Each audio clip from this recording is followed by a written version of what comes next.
Salut, c'est Cyril de Web de Fou, j'espère que tu vas bien. Aujourd'hui on se retrouve pour un nouveau podcast pour voir ensemble le pouvoir des mots et de la persuasion sur internet. On va aborder des sujets aujourd'hui extraordinaires et je vais te raconter une histoire de ouf. Une histoire de drague en fait, qui est complètement dingue et qui va t'inspirer pour ton marketing. Avant ça, tu connais le truc, tu cliques sur le bouton s'abonner, tu vas dans la description, il y a un lien, ça s'appelle rejoins mes contacts privés. Tu cliques dessus, tu mets ton email et tous les matins tu reçois un podcast à forte valeur ajoutée avec des informations qui vont changer ta vie et ton business, crois-moi. Ok? Allez, on y va. La persuasion, les mots, t'as déjà entendu ça, le marketing, la persuasion, la PNL, la programmation neurolinguistique, tous ces trucs, la manipulation psychologique, la psychosocio, bref, tous ces mots qui sont très intéressants et d'ailleurs qui méritent vraiment des années d'études sur le sujet, chaque thème, t'amènent toujours au même résultat, en fait. C'est-à-dire que t'as 80% des choses entre tous ces trucs qui sont communes en tout cas, des choses communes. Et du coup, ces choses communes, il faut les apprendre, parce qu'à partir d'un moment où tu les maîtrises, où tu les comprends, il y a plus rien à de secret pour toi. Je dis plus rien dans le sens où si tu fais du business et que tu as envie de vivre ta vie sur internet, c'est vraiment que ces 80% des choses communes, faut les apprendre et l'histoire elle est réglée. Moi j'ai fait des études un peu dans la vente là-dessus et j'ai eu vraiment des passages pour comprendre ça. Et je vais te raconter une histoire aujourd'hui juste un peu après qui va vraiment probablement changer 2-3 approches pour toi. Donc dans ces milliards d'infos qu'on a sur internet, il faut qu'on arrive vraiment à se démarquer, tu vois. Et le problème c'est qu'aujourd'hui, t'imagines le nombre d'infos, le nombre de contenus qui sont créés, le nombre de vidéos YouTube uploadées tous les jours, c'est énorme. C'est des heures, des milliers, des milliards d'heures de vidéos possibles. Et donc du coup, dans cet océan d'informations qui est plus grand que l'univers, presque, j'ai envie de te dire, il faut te démarquer. Et il faut te démarquer de manière originale. Il te faut donc un dialecte, il te faut, une photo qui accroche, tu vois. Puis surtout, ensuite, il faut savoir vendre et persuader, avec un choix de mots particulier, tu vois. C'est-à-dire que t'aies, des mots qui correspondent à un dialecte, tu vois. Par exemple, je vois beaucoup de gens utiliser des mots qu'ils ne comprennent pas, ou en tout cas qui sont un peu trop techniques. Moi, par exemple, j'ai mon associé qui m'a dit, ouais, moi, quand je crée mes mots, etc., il y a marqué, par exemple, sceptique, teasing, etc. Et du coup, c'est un vrai problème, parce que sceptique, c'est pas tout le monde qui le comprend. Teasing, c'est pas tout le monde qui comprend vraiment ce que c'est. Et je lui dis, plutôt que d'utiliser le mot sceptique, parle plutôt des personnes qui doutent de ce que tu dis. Plutôt que d'utiliser le mot teasing, parle de bande-annonce qui va convaincre, tu vois. Plutôt que d'utiliser le mot anti-système, parle plutôt être différent des autres. Et tu vois, quand tu crées des mots comme ça, bah tout de suite, tu te retrouves à parler directement à la personne. Pourquoi est-ce qu'il faut employer des mots compliqués? Et aujourd'hui, c'est un peu le problème, on emploie des mots compliqués. Sur ta page de vente, c'est peut-être ça. Regarde bien tes mots, regarde bien ton produit, regarde si t'as vraiment des mots qui sont accessibles. J'aime bien cette idée de dire, on dit pas que le produit est intemporel. On dit que c'est intemporel. Moi, je me rappelle, j'avais une très dans une autre vie, j'avais une ancienne manageuse qui me disait, oui, Cyril, intemporel, tu dis pas ça aux clients, ça veut rien dire. Alors moi, ça m'énervait. Je dis, mais attends, les gens, ils sont pas cons non plus, tu vois. Et donc bon, passons. J'étais pas d'accord, mais passons. Dans les faits, tu dis pas intemporel. Tu vois, tu dis qui dure dans le temps.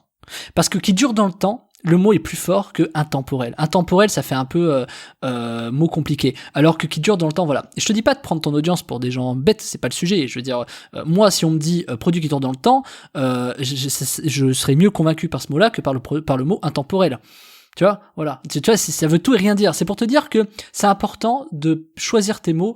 Et quand t'as un problème avec des mots, tu vois que c'est des mots qui sont, même si pour toi ont du sens, du genre, il faut manger un peu sainement, définis le mot sainement. Il faut manger pour apporter des choses bien pour ton corps. Tu vois, c'est vraiment d'avoir des mots qui soient vraiment choisis pour expliquer de manière simple et concrète aux gens. Et très souvent, on est noyé avec ça. C'est-à-dire, on sait pas trop comment on peut faire pour bien parler aux gens, tu vois. Et je comprends, tu vois, on est là devant sa page de vente, devant sa fiche produit, j'en sais rien, ça dépend ce que tu fais, ou devant même ton client à préparer ton rendez-vous. Et c'est compliqué, tu sais pas comment choisir le mot, quel est le mot que tu vas. Je sais pas si t'as été commercial, mais tu sais ce truc où moi je l'ai été à un moment donné très rapidement, où on te dit oui, tu sais qu'avant le client t'as une petite pression avant d'aller prospecter, tu dis ok alors attends il faut pas que je dise ça, tu sais tu te fais des nœuds au cerveau et c'est un peu comme ta page de vente quand t'es sur internet, ouais alors attends je veux mettre ça, non mais d'abord faut mettre ça, alors attends non tu sais pas sur quoi te reposer et c'est vraiment très compliqué, donc t'as un choix de mots à savoir mais ça reste très compliqué. Et sur internet ce que je te dis c'est que c'est un peu pareil, c'est un peu en fait comme si tu veux aborder quelqu'un et tu vois par exemple t'as cette femme, alors, je suis un homme hein, donc je vais parler de femme mais ça vaut aussi pour le sexe opposé, c'est comme si tu vas aborder une femme et que je sais pas t'as quelqu'un qui te plaît dans la rue etc. Bon alors aujourd'hui c'est un peu compliqué mais passons, tu vois l'idée. Tu vas aborder une femme dans la rue et tu dis ok qu'est-ce que je lui dis à cette femme, et les premiers trucs qui vont te venir en tête c'est des choses qui sont lambda. lambda, c'est-à-dire les choses que tout le monde va faire, les 80% des choses communes que tout le monde va dire.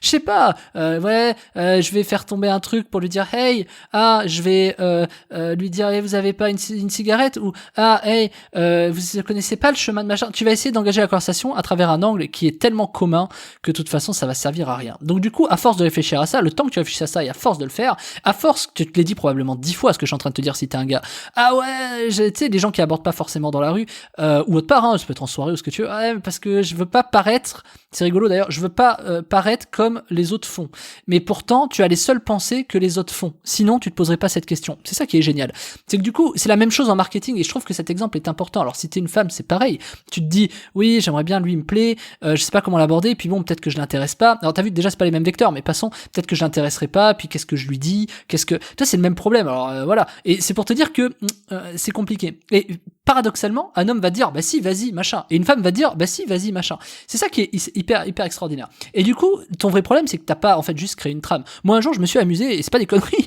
j'étais au lycée, je me suis amusé à créer une trame, je suis un taré sur ça, enfin sur les process en tout cas, les méthodes. J'ai créé une méthode en fait c'est pas de drague, mais c'est presque ça. C'est-à-dire, j'avais genre 10 accroches, j'avais genre 10 argumentaires en disant ok, si c'est cette accroche, je peux mettre ça, en fonction de ce qu'elle me dit, je peux rebondir. Et l'idée c'était pas de dire ok, cool, j'ai une trame, je vais la suivre. L'idée c'est de dire en fait je me suis préparé à être original et à pouvoir répondre aux questions. C'est aussi bête que ça. Et créer cette trame, en fait, quand tu vas aborder les personnes, c'est pas un problème qu'ils pensent ou qu'ils auraient ou qu'ils voudraient, c'est juste que t'as pas confiance en toi. Et pas avoir confiance en toi, ça se règle, comme ta page de vente, en ayant une trame, une méthode qui te permet juste d'accoster les gens, ou d'accoster tes prospects, d'accoster une femme, d'accoster un homme, de créer des amitiés. Tu vois, c'est vraiment quelque chose comme ça qui fonctionne.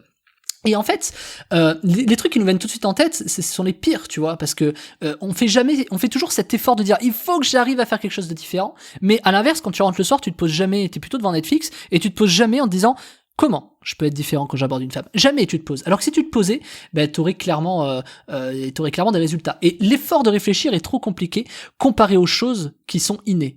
Et en fait, comment te dire, ces trames, elles sont capitales. Et je vais te raconter une petite histoire, moi, d'un truc original que j'avais créé, tu vas kiffer. Alors, je m'étais inspiré d'une histoire, mais tu vas comprendre.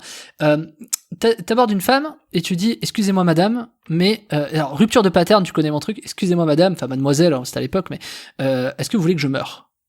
Quoi? Parce que la mort est tellement disruptive que c'est colossal. Mais bon, est-ce que non? D'accord, parce que écoutez, juste 2 secondes, faut que je vous explique un truc. Déjà, si tu dis ça, t'es foutu, d'accord? Donc, ok, parce qu'hier j'ai quelqu'un qui m'a accosté, qui m'a dit est-ce que t'as une cigarette? Je lui ai répondu non. Du coup, il m'a dit, t'es sûr et tout, t'as pas de cigarette, je te vois fumer, parce que d'ailleurs, vous fumez actuellement. Je lui ai dit non. La personne s'est retournée, il a traversé la rue pour voir une autre personne qui courait, une voiture est passée et il est mort. Alors aujourd'hui, si je vous demande une cigarette, est-ce que vous me la donnez? Et ça, c'est bête, mais tu vois, je viens de te raconter une histoire. Ce que je veux t'expliquer là-dedans, on s'en fout si c'est bien pas bien. Ce que je veux t'expliquer là-dedans, c'est qu'il y a vraiment une méthode. C'est que du coup, t'as une rupture de pattern immédiate, t'as vraiment une accroche immédiate, qui est, est-ce que tu veux que je meure? Non. Ok, derrière on déroule une histoire. Ok, parce qu'hier j'ai un mec qui m'a accosté, on s'en fout si c'est vrai ou pas. Là, c'est pas le sujet. Le sujet, c'est que t'as accroché la personne, et la personne, à ce moment-là, a une intention. Alors évidemment, tu peux raconter ça de différentes façons. Je te la donne comme ça pour que t'aies la trame globale, mais finalement, tu peux tourner le truc en dérision, ça va faire rigoler la personne, c'est original, t'as une accroche qui est directe, et après tu peux, tu dis, ok, t'as une cigarette, etc. Mais du coup, vous fumez régulièrement, ok, parce que c'est pas la première fois que je vous vois ici. Et tu peux tout de suite aborder. C'est beaucoup plus que, hey, c'est pas la première fois que je vous vois ici. Ouais, non, salut. Tu vois, c'est pas du tout la même chose, parce que t'as accroché, t'as créé une émotion, t'as raconté une histoire, et donc la personne, tout de suite, elle sait que tu lui veux pas de mal. Elle sait que, voilà, c'est rigolo, c'est machin, etc. Finalement, tu veux juste ta clope, y a pas de sujet. Elle est un peu désarmée, la personne en face. Elle est, désarmée. Elle est, ok, y a pas de méfiance. Et tant mieux, parce que le sujet, c'est pas d'être méfiant. Le sujet, c'est plus de dire, t'as réussi à parler. Après, que t'ailles plus loin, machin, ça te regarde, y a d'autres façons de faire. Mais c'est pour te dire que, tu vois, pourquoi pas. Tu racontes une histoire. Et finalement, c'est pas différent ce que je te dis d'une page de vente.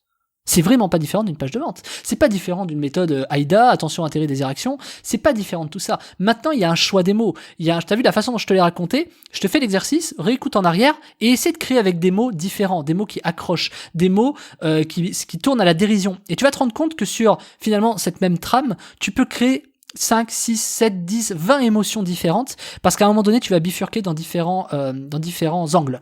Et c'est ça qui est capital. Et en fait, une page de vente, ça fonctionne exactement pareil. Et moi, je t'ai créé une méthode, enfin, il y en a 4 exactement des méthodes.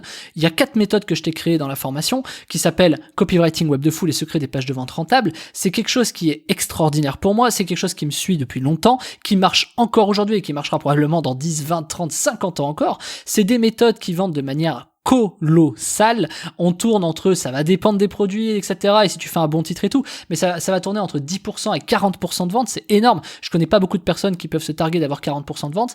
Ben, moi, j'ai cette méthode qui me fait 40% de vente. Il y a des méthodes qui sont plus ou moins longues. J'ai un plan en 55 étapes et j'ai une trame en 55 étapes. J'en ai d'autres en 20 étapes. J'en ai une autre en 15 étapes. Bref, il y a différentes trames sur lesquelles tu vas t'identifier. J'ai des trames faciles, j'ai des trames plus ou moins moyennes, des trames avancées pour les personnes qui souhaitent, en tout cas, créer des pages de vente qui sont rentables. J'ai des outils, je t'ai préparé des outils, enfin franchement il y a tout quoi, je vais pas te refaire le débrief, hein, t'écoutes le podcast de lundi et tu auras toutes les infos, mais c'est pour te dire que oui, il y a tout ce qu'il faut pour que, je sais pas, 2 heures après, un jour, 2 jours après, tu puisses te concentrer devant ton ordi, que tu fasses une page de vente et que ce soit hyper rentable sur toi. J'ai tout, je te mets tout, il y a tout, c'est accessible. Je l'ai même donné à mon associé qui connaît rien en copywriting machin. Il m'a dit, oh putain, mais ouais, clairement, la trame, elle est énorme, c'est comme ça alors que tu fais pour machin, tout ça. Et il a très vite compris, parce que bon, on est associés, mais on a chacun sa partie. C'est pour te dire que il n'avait pas capté le truc. Oh, quand il a vu le bordel, il a dit, mais what the fuck. Et oui, bien sûr, les trames sont tellement puissantes quand tu sais comment t'y prendre. Repense à ce que je viens de te dire sur la cigarette, machin, etc. Tu vas comprendre, la trame, elle est simple, il suffit juste de savoir l'exploiter, et c'est ce que je t'explique dans la formation. Ça s'appelle Copywriting Web de Fou, les secrets de page de vente. T'as des outils, t'as des méthodes, je te raconte même une histoire dedans, je te raconte même des bouquins qui m'ont inspiré, etc. Je te montre des exemples, je te montre tout. En fait, c'est tellement concret que tu ne peux pas ne pas vendre après avoir eu cette formation. Je déconne pas, tu ne peux pas ne pas vendre après avoir vu cette formation. Donc, je suis dispo sur WhatsApp, tu connais le truc, donc hésite pas. En tout cas, c'est la fin de ce podcast. Tu peux cliquer dans la description, ça s'appelle Copywriting Web de Fou, les secrets des pages de vente rentables. Tu cliques dessus, on se rejoint de l'autre côté. Je te dis à tout de suite, Martin.